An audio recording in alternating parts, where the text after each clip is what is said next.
Hannah Arendt is a philosopher who is very well known in continental philosophical circles, but remains fairly unfairly unknown outside of continental philosophy circles. Arendt is, of course, most famous for her book Eichmann in Jerusalem, a report on the banality of evil. That book was her report of the trial of Nazi war criminal Adolf Eichmann, and that phrase that she develops there, the banality of evil, has somewhat become a part of human consciousness. Arendt's philosophical views that she expressed in that book, though, were formed much earlier. Arendt was a student and apparently lover of Martin Heidegger, and she also studied under philosopher Karl Jaspers. Arendt was a German Jew who originally opposed the Nazis until it became politically impossible for her to do so, and she escaped Germany just in time as she was about to undergo trial for illegal activities doing research on Nazi anti-Semitism, and just narrowly escaped the Nazi occupation of France, and she was one of the fortunate few to escape to the United States. That Nazi tyranny deeply affected her personally and philosophically. It inspired her to write in 1951 her book The Origins of Totalitarianism, in which she took aim at what she called the novel form of government that is totalitarianism. Her argument in a nutshell is that totalitarianism, and by this we can understand fascism and Stalinism, differs from despotism, tyranny, or dictatorship in its use of terror to subjugate mass populations instead of subjugating only political adversaries. So whereas a dictator might kill off his political rivals and more or less leave the people alone, totalitarianism is a broader, all-encompassing terror of the population to keep them in line. This led Arendt to conclude that the operative factor of Nazi terror was not the Jewish populations, because the Jews were merely a convenient excuse that they pulled from history, but the general Nazi practice of subjugation itself was the Nazi terror. Everyone was brought into line.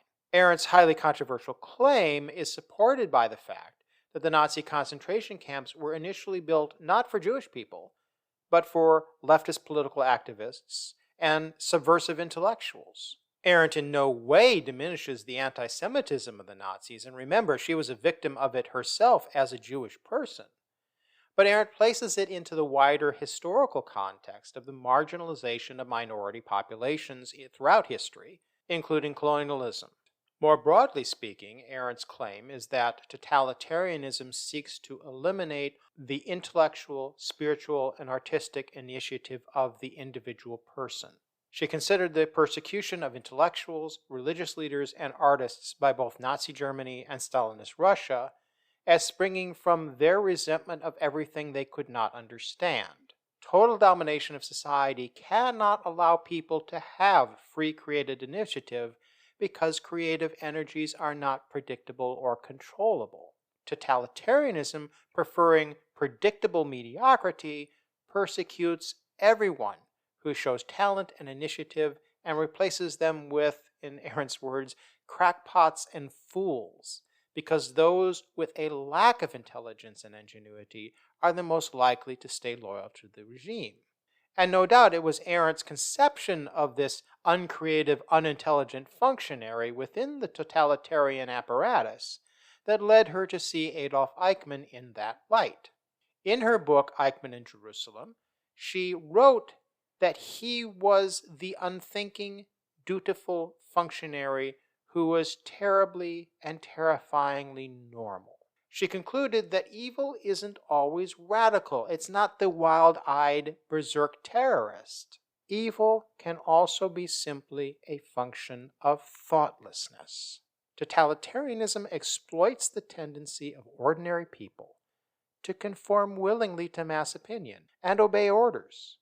The Stanley Milgram psychological experiments shine some light on how people are very willing to obey orders when they are told it's for the greater good. They're even willing to inflict pain on others if they're told it is important for them to do so. To follow orders is a behavior easier for people than critically evaluating the consequences of their actions, Arendt said. This allows evil to become banal, something normalized as acceptable behavior. Arendt described Eichmann as a human example of the banality of evil, a bureaucrat who facilitated horrific crimes because he found personal meaning and importance within the Nazi movement. In her 1958 book, The Human Condition, Arendt argued that people develop within the social realm more than within the political realm. Here she shows Karl Jasper's influence, outlining a view of the human condition as one of existential and aesthetic action. Central to her discussion is her concept of natality, which she first used in her doctoral dissertation on Augustine that Jaspers oversaw.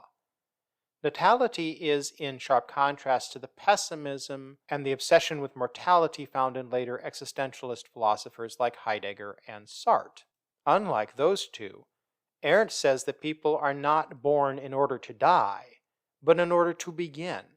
Natality, in Arendt's conception, is the root of the human faculty of action, by which people can continually find new beginnings. It is a more existential version of Bergson's concept of the élan vital that generates not only life, but also choices in how to live. Arendt identifies two essential human actions: forgiving past wrongs, an act that will unfix the fixed past, and promising future benefits, an action that will fix the unfixed future. Moreover, Arendt distinguishes among labor, work, and action. Labor is action directed at mere biological survival. We need to procure food, we need to procure shelter, we need the basic things to live and survive.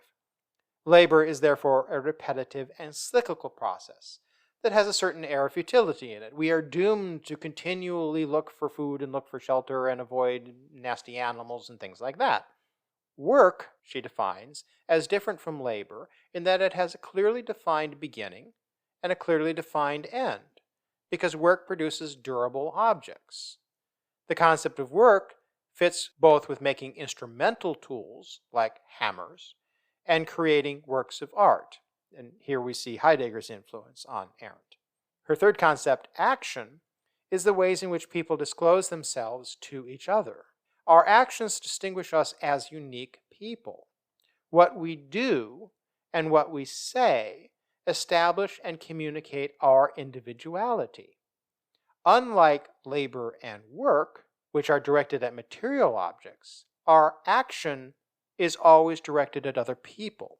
Action generates human relationships, and action maintains human relationships. Action, because it is an expression of our individual self, leads to human plurality, to individual expressions. And that includes art, but it includes all aspects of human communication, human expression, and human relationships. Arendt notes that philosophers since Plato have disliked and dismissed human plurality. And indeed, yes, one of the main themes of Western philosophy, sad to say, is the individual doesn't exist. We're all just a part of this universal of humanity. But Arendt considers it a basic human condition to be plural. We have a twofold character of equality and distinction. Yes, we're human. We are part of the human race. We're part of our society. We're part of our community. We're part of our family. But we are always also still a distinct individual. Every one of us is unique. Acknowledging the diversity of people allows us to see what is possible in action. Again, this is Arendt's conception of action. To see how action generates a kind of objectivity in the understanding of the ways in which action can be witnessed from different perspectives. Human plurality, our distinctness, creates tensions with other people in their distinctness. That's a given. But Arendt's answers to these problems are those two essential actions of forgiveness of the past and promises for the future. And so to understand Arendt is to understand two very large and complicated ideas.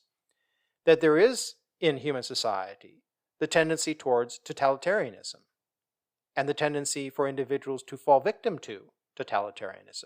But there is also the reality of human action, people disclosing themselves, people being individuals, people reveling in their plurality and distinctness. These two basic forces could be seen as colliding constantly within society. And this is a almost woefully inadequate introduction to Arendt, but it's more of an introduction than most philosophy professors will ever give you.